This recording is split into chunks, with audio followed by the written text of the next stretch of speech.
Corona virus तेजी से फैल रहा है और हमसे जुड़े कई लोग मर रहे हैं। अस्पतालों में तनाव है, इसे समझदारी से कैसे संभाला जाए?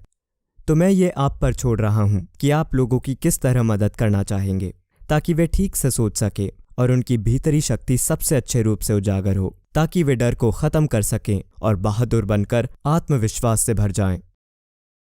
मैं वर्तमान समस्या को छोटा बताने की कोशिश नहीं कर रहा। हाँ, ये एक बड़ी समस्या है। भारत में स्थिति वाकई भयंकर है।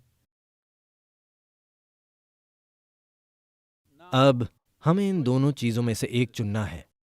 जब बाहरी परिस्थितियां हमारे खिलाफ हो जाती हैं, तो हम भी खुद के खिलाफ हो जाएंगे, या जब बाहरी स्थितियां हमारे खिलाफ होंगी तो हम 100% अपना साथ देंगे। अपना साथ देने का क्या मतलब है? अगर आप अपने साथ हैं तो खुद को खुश, उत्साह से भरपूर और जीवंत रखना सबसे जरूरी है। और बहुत सी मेडिकल रिसर्च से पता चलता है कि जब आप खुश होते हैं, जब आप जीवन में पूरी भागीदारी लेते हैं, तब आपकी रोग से लड़ने की ताकत, आपका पूरा शरीर, आपके शरीर की हर चीज सामान्य तरीके से बेहतर हो जाती हैं। इस पर शोध हुआ है और पर्याप्त जानकारी मौजूद है। आज इस बारे में कोई दो राय नहीं है, इस बारे में कोई संदेह नहीं है, ये अच्छे से स्थापित है। तो हमें एक जरूरी बात समझनी चाहिए कि फिलहाल सभी उदासी और प्रलय की बात कर रहे हैं। उनका तर्क ये है कि कई लोग दुखी हैं तो मैं भी वैसा ही बनकर दुखी हो जाता हूं। ये कोई हल नहीं है। आपको अपना मन बनाना होगा कि आप समाधान का हिस्सा बनेंगे या फिर समस्या का। अगर 10 लोग दुखी हैं और आप भी दुखी हो जाते हैं तो आप समस्या का हिस्सा हैं। अगर 10 लोग दुखी हैं और आप किसी तरह से उनके और अपने लिए माहौल को हल्का बना पाएं तो आप एक स्तर पर समाधान का हिस्सा हैं। सबसे बड़ी बात यह है कि दुर्भाग्य से आधुनिक जीवन ऐसा हो गया है जिसका पृथ्वी से कोई संपर्क नहीं है। प्राकृतिक तालाबों, नदी, समुद्र से हमारा कोई संपर्क नहीं है। प्रकृति के 5 तत्वों से कोई संपर्क नहीं है। सभी एक बॉक्स में रहकर काम कर रहे हैं जो हमेशा 70 डिग्री सेंटीग्रेड पर, मेरा मतलब है 70 डिग्री फ़ारेनहाइट के आसपास होता है। सभी नियंत्रित तापमान में रहते हैं। जिस बक्से में हम रह रहे हैं, आप इसे अपार्टमेंट या कार्यालय कह सकते हैं, पर यह वास्तव में एक बॉक्स है। तो अब वायरस आपकी जीवन शैली को बदलने की कोशिश कर रहा है।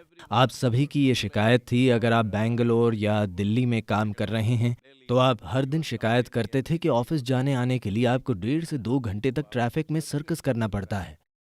अब आपको उससे मुक्ति मिल गई है, तो लगातार शिकायतें मत कीजिए। शिकायतें करने की कोई जरूरत नहीं है, बस हमारी जीवन शैली बदल रही है।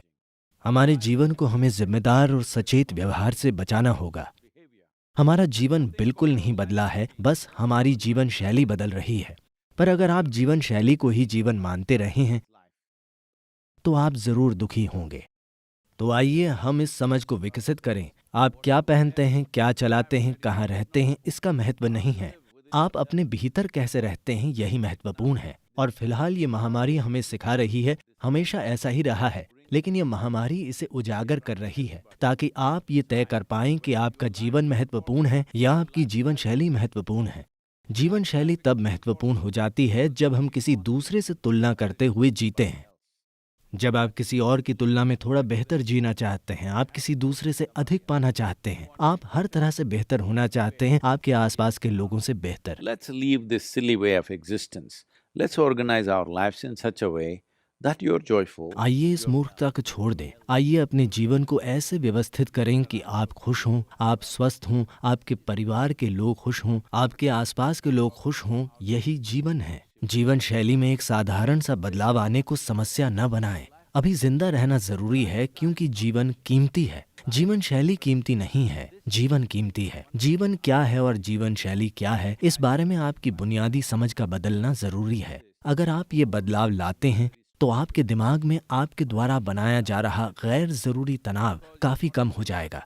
क्योंकि आप रेस्टोरेंट नहीं जा सकते, वो बंद है, आप यात्रा नहीं कर सकते, वो भी बंद है, आपके खर्चे कम हो गए हैं। अगर आप कम कमाएं तो भी ये वाकई कोई समस्या नहीं है। आपकी एकमात्र समस्या यही है कि कोई दूसरा आपसे बेहतर जीवन जी रहा होगा, जो आपके लिए कोई मुद्दा नहीं होना चाहिए। जीवन उस मेकअप या उन कपड़ों से नहीं बनता जो आप पहनते हैं। जीवन उस कार में नहीं है जिसे आप चलाते हैं। जीवन बेहतर तब होता है जब आप अपने भीतर बेहतर जीते हैं। अगर ये बुनियादी प्राथमिकता आप बदल दें, महामारी के लिए नहीं, अपने लिए, वायरस की वजह से नहीं, अपने फायदे के लिए, यदि आप ये बदलाव लाते हैं तो आप देखेंगे कि महामारी से जुड़ी कुछ समस्याएं और मुद्दे हैं। समस्या ये है कि लोग अपनी जान गंवा रहे हैं, सिर्फ यही समस्या है, वरना ये कोई समस्या नहीं है।